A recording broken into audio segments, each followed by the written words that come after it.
Welcome to Marvel Champions podcast about Marvel Champions, the card game. I am your host, Scott, and with me as always, my co-host, Ryan. Hello, Scott. How was your weekend? It was amazing, Ryan. Age of Apocalypse released. Oh, yeah. Oh, yeah. And we came at you last week with the prep episode, getting ready for Age of Apocalypse. And did it disappoint, Ryan? Oh, it did something. So we planned this whole day to go play at the game store. We walk in and we go over to the section with Marvel Champions. Guess what we saw? I don't know, because I didn't look. Because all I saw you as I was walking in, and you gave me the thumbs down. I saw the Next Evolution campaign box. Oh, no. Yeah, we got the sore news that it was delayed. Apparently it's happening to several people around the U.S., Canada, so on and so forth. Yeah, so we're not the only one, so we feel your pain, and we appreciate you feeling our pain. So, we had the day planned, and we didn't want to, waste it. So we did play a couple of games, and it was pretty fun. That's right, since we had the time, we might as well do a campaign, right? Right, so which campaign did we do, Ryan? I think one of the more favorites of the community. Yeah, this one was different than your normal campaign, but I almost feel like it's a little diamond in the rough. I guess you could say that, but it is a Mojo. Mojo Mania. Mojo Jojo. That's Powderpuff Girls, never mind. Different Mojo. Different Mojo. So what was different about this campaign, Ryan? Well, we figured since we've played it before and we consider ourselves somewhat experienced in the game, we just was like, hey, you know what? Let's just do it on Expert. So we did. Yeah, and it did not disappoint. It was a new challenge. Yeah, and I think overall it showed some difficult moments throughout the campaign, but it wasn't too difficult. It wasn't too easy. It was a really good middle of the road, solid experience through that campaign at Expert. Yeah, it was a good balance. And I think the heroes we took through showed their strengths and weaknesses at different times. And the cool thing I liked about it was that the villains played a little different than what we'd had played them before. Yeah. I think when we were playing, I told you that I don't think there's any group of 3 villains that are back to back to back that are as good as these in any of the campaigns. I mean, there's some good ones, but these 3, all 3 together, their difficulty level, the different mechanisms they use in the game, how they're different, they're I don't want to say perfect, but they're pretty darn close to being the best. Yeah, it gives you a good variety of what the villain's trying to do. You have some villains that are just there to beat you up. You have some that are trying to thwart away, scheme away, technically. Trying to scheme away, and then you got some that are just trying to just escape and wear you down. And these 3 kind of, each of them do one of those things really well. Yeah, I really like the difference for Magog. When he deals damage, instead of 1 counter, he did 2 on his. I guess what is that one? Is it the champion card? Pump up the crown. Yeah, he's the champion. You're the contender. Yeah. That definitely made it more difficult having that 2 every time, and I noticed in that game we were very neck and neck.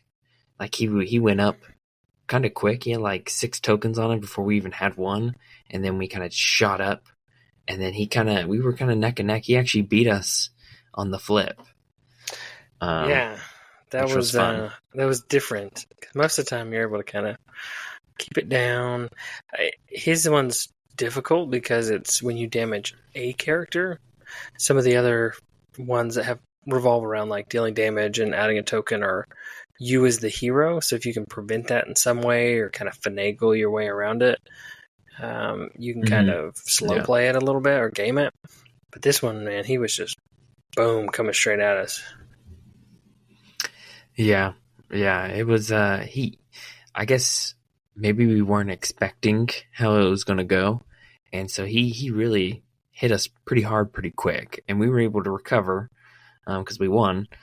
But it was a good experience of it because it is a punch fest, but because of how the challengers and the champion aspect works, it made it a little bit more unique, and we had like, okay, I think at one point I had lay the trap side scheme, and so I was like, let's finish him off, flip him, or not flip him, but reset him, then we can thwart that and do an immediate 10 and get back on him real quick. That was a nice little combo you did there. Yeah, it ended up the what's the minion? Is it the contender? The contender, yeah, or the champion, or whatever his little dude is that comes out with wearing the helmet. We ended up using it for him, and it was worth it. So, yeah, because he ended up flipping. No, we ended up flipping the contender to the cheering side, which causes him to come out. And he came out. Yeah, so that was good. So I really enjoyed.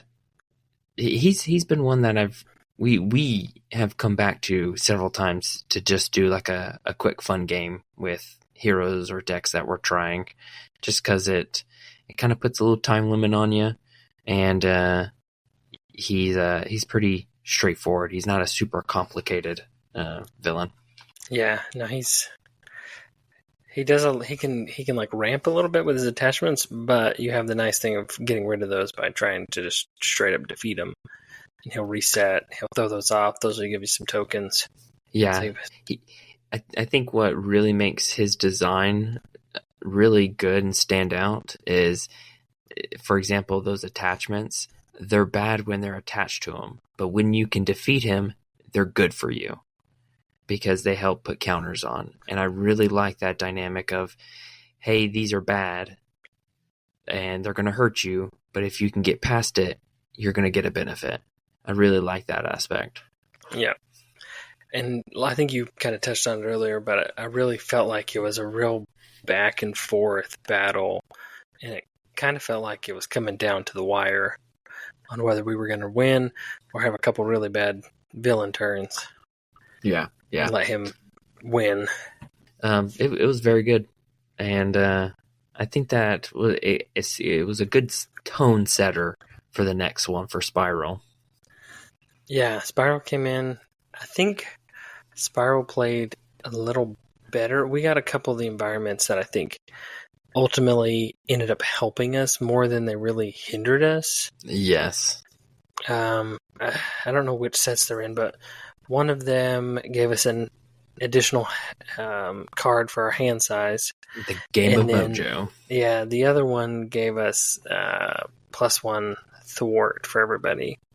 Mm-hmm. So we were able to take advantage of that because it's very thwarty to get her, to find her. Once you find her, then you're trying to, keep her out. And we were able to keep her out on her found side or whatever, the cornered side, for a long time that first stage. Yeah, which in the past when we've played it, it's pretty quick. She turns back into hiding. But yeah, I can't remember what it was, but somehow we just kept her up and we just welled on her. Oh, the big thing is getting her to not activate, and we were able to stun, confuse, lock her, which was really beneficial. Yeah, we did have. I think it was her that we had, or maybe that was Mojo. I can't remember, but one of them we had like a stun or a confuse on them almost like every round. It was pretty much both of them. Oh yeah, we had a pretty good system going. Yeah, I will say, kind of jumping the gun. that is a weak point in these hero or villains, is there is a little bit of status card lock that you can do on them. But it's almost like part of the scenario too. You kind of need that, or it makes it that much harder because of their mechanisms. Yeah. Spiral was good. I think the biggest thing for me with her was she got one of her swords cards out. Oh man. And like we've had it in the past, but I don't think it really was that bad for some reason. Or we were able to sunfire it off of her pretty quick. But it's an expensive card to get rid of. Oh man, it is tough. And you got to have the right resources. It costs a total of 6 to get rid of all of her swords. And I could not imagine having to fight her with both her swords if she's continually like flipping down and flipping back. Because each of those, she'll win reveal, she'll activate against you. And if she has anywhere from 4 to 6, let's say you're got a few of the swords off, 4 to 6 plus her base stat, those are some big attacks coming at you. Oh man, I think she hit me once, and I took a beating. I almost died. And I want to say when she reveals, she even attacks you in alter ego. Yes, she does. It can be really bad. Oh man, it was. I can't remember. We almost had that, and thankfully I had a card that helped get around that. But it was rough for like a moment there with her when she had the swords. That really made it tough. But outside of that, overall, we were able to thwart what we needed to. We were able to hit her consistently, and we only had to reveal her twice, I think. Yeah, she flipped back down, and then we had to flip her right back up one more time. So we were able to keep her out and just deal damage. Yeah. She didn't last very long after that point, because at that point we were set up, so we had everything we needed to just hit her with everything. Yeah, she's one of those where like you can get kind of lulled into a false sense of security with a long setup game. She'll just keep adding threat onto the main scheme if you're not paying attention, and you won't be able to get rid of it until you find her and corner her. Mm-hmm. And then it's like, now I've got to deal with all the threat and figure out how I can deal damage while she's cornered and I can deal damage. You really have to kind of balance those two. Mm-hmm. Yep.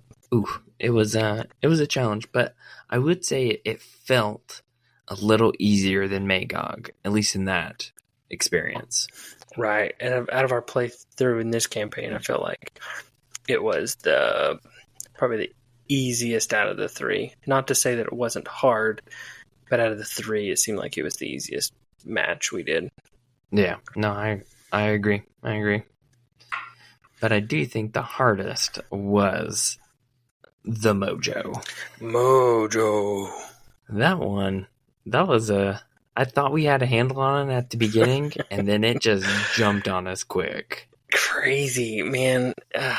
Because I was playing a hero that changed forms, and his wording makes it sound like anytime you change form, you're always dumping that threat you're gaining on. So I had to be very cautious of my flipping. And it just felt like I kept getting like anywhere from like 7 to 12 threat sitting on my character, and then it would just dump. Oh yeah, I think the reason why we felt like we had it, because at the beginning I got like all my thwart cards, and so I was able to like thwart everything super quick. But after that, it just kind of, you could start seeing it tick up and like, oh shoot, I can't thwart that much. And it went up quick. I can't remember what it was, but it just like, it went up like 5, 10, 15, 20. Like we were at, I think for us, it's a 40 cap. I think it was 50. I think it's 25 per player. Yeah. And at one point, were we in the 40s? Yeah, I know we were in the 30s for sure. Like high 30s, low 40s. And I was like, ooh. And we were like, and the thing is, like, you might be like, okay, if he schemes, you might be able to do it, but anything can just toss thwart on that. So, like, getting 5 to 10 thwart in an instant is easy for Mojo. So you got to have like a bigger buffer than you're normally used to. Yeah, it did. It, like a drop of a hat, it'd be like the person with the friendly character with the highest, threat just sitting there. Dump it into his main scheme. And it was like, oh, geez. Mm-hmm. And then you would have to like block with an ally because you're about to die. And then he would drop like 4 or 5. It's crazy. Oh, yeah. Oh, man. But it was good. We had to figure out like, all right, I'm just going to go full attack mode. And you just try and keep the threat manageable. Yeah, that's kind of what happened is you just focused on attack and I focused on thwart, with occasional of us doing either. You confused a bunch. Yeah, we had a good setup because of the campaign aspects. We were able to have him confused, and we decided after like the first turn of like we have to confuse him and one of us has to be down because we can't have these cards being discarded, these encounter cards, or we're gonna be putting in these other sets and it's just gonna mill the deck too fast. And so that's what we did. Yeah, because that's the thing is when you end in your turn in hero form, you got to mill, I think, top 4 when he's stage 2 and top 5. Yes. And anything that's not Mojo counts, and you add threat onto yourself. Plus, he's milling all those cards, and they do not. This the one thing about this campaign is the encounter decks are not that big. No, yeah, it was moving quick. Yeah, so yeah, we decided we worked that strategy out pretty quick. And I would say we got lucky. After the encounter set decked out, the counter deck decked out the first time, the way it reads on the spinner is that you put the new modular set later on, and you put that new environment in, it replaces it, and then you put that new encounter set, all of them shuffled on top. So all you're getting is this new encounter set, and the entire set is synergizing with itself. So it just blasts you with, I think on our case, we got Sitcom, which had a bunch of obligations. Oh man, I got 3 because I can't remember if I like decked out or something. I got bonused. Yeah, you decked out my obligation. Yes. And so I had 3 obligations just in an instant. And I was like, well, this sucks.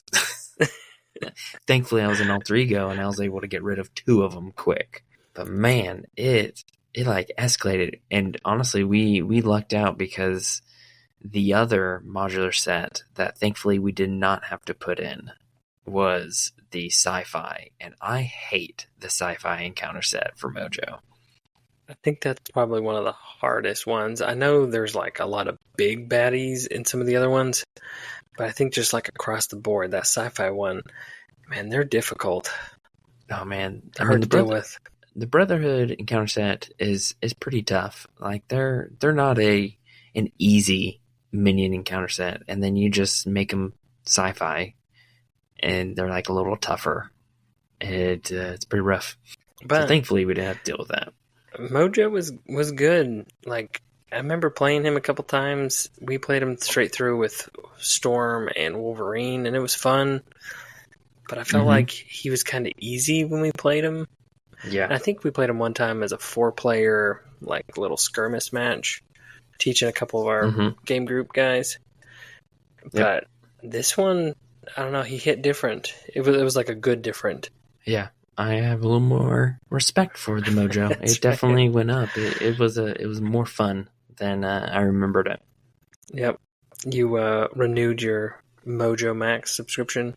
Yeah, I did. I went ahead and did the plunge into it. I went to Mojo Prime. Ooh, Mojo Prime.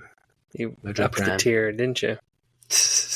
Well, if you want a free month of Mojo Prime, you use our code at checkout.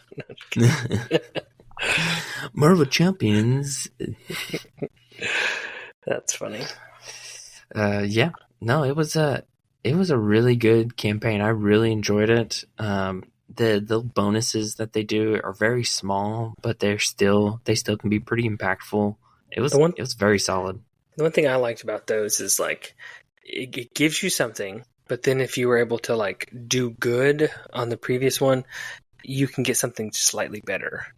Yes, And we were like both of those. We didn't get the higher benefit with Magog, but then we were able to get the higher benefit with Spiral. Yeah, because I think the higher benefit with Magog wasn't that if you did worse? It's you had to keep him from flipping his Okay. one, and he That's flipped right. it. That's right. Yeah, That's tough. you got to keep it on the booing side, and he was on the cheering side. Boo! Boo! You stink. Yeah.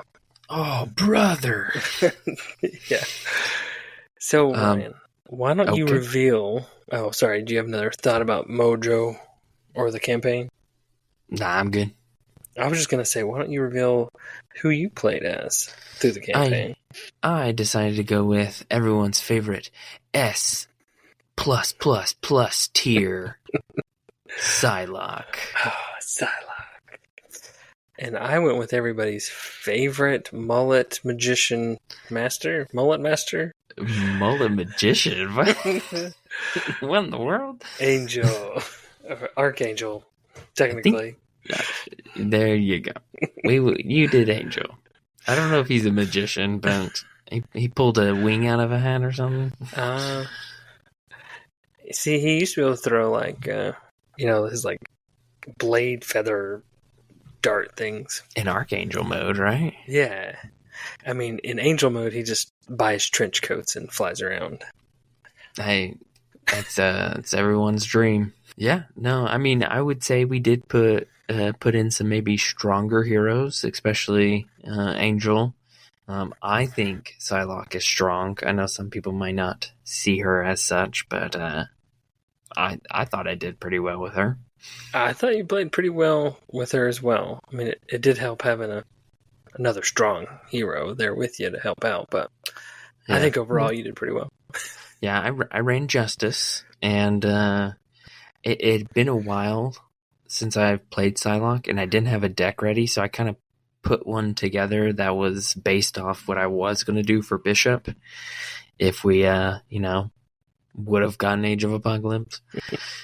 And so the first game, it wasn't syncing quite right, so I made a few changes, which I don't know if that's against the rules, but whatever. It's our game, so whatever. And so I made just some minor changes, and it definitely worked a lot better. The key card that I think worked with her that really made a difference was making an entrance and combining that with her training regiment. I think that's what that one is. Yeah, it's because it's a skill. You can go grab it. Yeah, and I would do it in hero form, even though I have to discard doing training regiment. When I pull one out, I could it'd be fine because I get the plus on thwart, and I know I can finish off a scheme of some sort and get that healing, which I was missing in that first game. I had some struggle keeping my health up. And, yeah, you took some punches to the face in that first match. Yeah, it really helped. But the one thing I noticed about her is I did not utilize her upgrade skills that come with her kit very well. I don't. It could have been just how I was playing her, but it just never felt like I could get them out and utilize them to their fullest potential. It was more beneficial doing other things, and so I missed that aspect of her. But her ability to switch between her Psy Knife and Psy Katana, getting those resources, I was able to get like Avengers Mansion out pretty easily and give me extra card, and things just worked out pretty well. And of course, it's Justice; it's the best one, right? And so I was able to afford and be a good help on that. Yeah, and when I played Angel, because you were like really, you had a handle on all the threat, I was able to focus more on like an Archangel build. And my two like all-stars in like most of our matches was Cannonball. He is insane in the Oh Angel yeah, deck. it was so helpful. There's like a free 2/2 anytime you need it, because 9 times out of 10 I had at least 2 aerial cards. Mm-hmm. And then Ever Vigilant was Such a so good card. nice to ready. And then take a couple of scheme off. If I was in Archangel, it'd be an additional 2. I could pay for it with his wings. I could pay for it with Power of Flight, with a standard double resource. So super easy to pay for. And yeah, It was nice. Yeah, watching you on several turns be able to just throw out everything. You did like some thwarting, but mostly you just did mass amounts of damage in packets. Like you're like, I'll kill your minion here, I will kill the villain here, I will do an additional one here, and so on and so forth. And oh, by the way, I'm stunning him. And I was like, geez. I did have like 2 pretty amazing turns that I was really proud of. Oh yeah. His Adaptive Plumage, that card was actually really beneficial. Yeah, in a couple of our and of games. course, Metamorphosis is always a huge win. Yeah, that one was like, oh, I need to end in Archangel, but I want to benefit from Angel for this thing. I'm like, oh wait, perfect, I got it, and it just bing bang boom, perfect everything. Yeah. There was. I remember it happened. I think twice, but there was one turn. And I think it was like the first turn of either Spiral or Mojo where it was like, I've got nothing. Like, I can't do anything. And I think it was Mojo, and I had a, what's the grab a side scheme, draw 3 cards? One way or another. One way or another. That's your card, right? Come on. Yes. I mean, come on. And I was like, you know what? And I was afraid to play it because I didn't have any thwart cards. And I was just like, this isn't going to work out. And I was like, you know what? Forget this. Let's just do it. And I did it. And I pulled out. We had the fantasy encounter set. Mm. And I pulled out the fetch quest side scheme, which is, high threat, but it helps us a lot. There's a reward, so it's almost like a player side scheme. And then I drew into all my thwart, and then I just went to town on. I turned basically a 0 hand into a winning hand. It was pretty great. Yeah, and you did that one twice, and that one's the perfect one to go fetch because there's no negative to it. Mm-hmm. You just kind of let it sit there, like you said, a player side scheme. Yeah. And I mean, that happened to me at least twice, but I know it also happened to you. There was a time you're like, I don't know if I have much. And then you were able to draw something. I can't remember if I gave you my Avengers Mansion on turn, but all of a sudden you were like, okay, now I can do something. And then you're like, boom, boom, boom, boom, boom, boom, boom, boom, boom. Well, I was able to do, I think it was against Spiral. I was able to stun her, and then I played Taunt. Oh, yeah. Taunt was very helpful. Yeah, it was nice seeing both those cards kind of work to their fullest potential. And then I was able to just go to town. I think I got a Razor Dive, and yeah, it was awesome. Oh yeah, no, it was good. And granted, again, these are probably 2 stronger heroes that we took on the campaign, so take that for what it is. But I thought it was still a challenge. I think we still had to make some important decisions with our heroes that almost make or break. I know on the last turn of Mojo, it was either we try to thwart and survive one more turn, or we die. And I think we held it off just a little bit longer. The next turn, we just went all out on attack and was able to get them. Barely, but got them. His came down to within 1 or 2 turns, we weren't going to be able to last. Yeah, it was great. It was not the experience that we were looking for, but it was a great experience. Yeah, it was a lot of fun. So anybody listening out there that does not have the Mojo Mania mini campaign, you should definitely think about picking it up. It's a lot of fun. 3 really good villains and a nice little mini campaign packed right in there. Yeah, I think if you don't want to pay for a full campaign box, Mojo is definitely one to snag because those are 3 very solid villains. Yeah, and really the 6 encounters that come with it, you can really throw those into any other scenario to kind of spice it up a little bit. Yeah, and those are fun encounter sets, except for sci-fi. Burn sci-fi, but the other ones are all good. All right, that's Ryan's thought of the day. Burn sci-fi. That's right. If you take one thing from this podcast, that's it. No, please don't burn the cards. Put the cards down, okay? Step back from the cards. Okay, Pyro. All right. Well, hopefully, in the coming weeks, we'll be able to get our hands on Age of Apocalypse. We'll be able to talk about that campaign. But until then, this will have to do. Yes, it will have to do, and so just expect that there will be a slight delay in our Age of Apocalypse content, sadly. But we will try to get it out as quickly as possible. Yep. And we would like to hear about your experiences with the Age of Mojo Mania campaign.